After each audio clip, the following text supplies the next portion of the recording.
Good morning, everyone. Welcome to the Prayer for Healing platform of the Empowered Consumerism Global Community.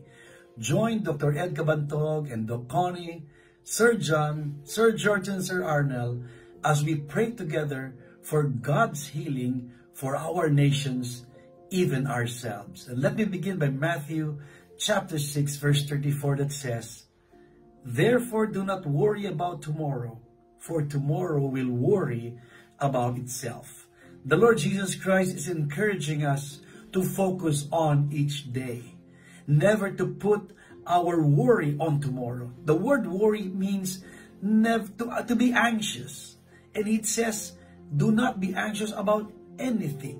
He wants us to focus on living in faith, living in positivity, living in God's word, living in productivity, and living in victory every day. Tomorrow will come, but let tomorrow be a worry not for today. Simply put this, focus on what you can do today. And we thank God that in Empowered Consumerism, we are taught to be working on what we can hold on to, not on the things it's not in our hands yet. Tomorrow will always come, but today is a sure thing. Today is here.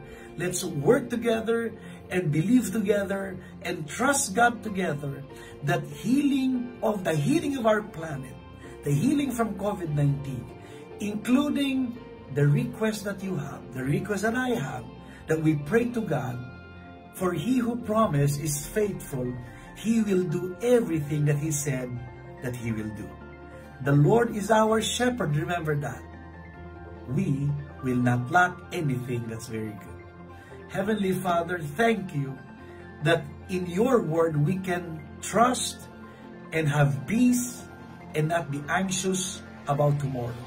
Thank you for this wonderful day. Thank you for the increase that we have. Thank you for productivity. Thank you for protection. And thank you continually that as we rest, you are continually to be at work. Bring healing to those who are sick. Bring strength to everyone who keeps on striving to do what's good, and bless each of our families and friends and loved ones in the Empowered Consumerism. We honor you and we praise you and we thank you in answering our prayers in Jesus' name.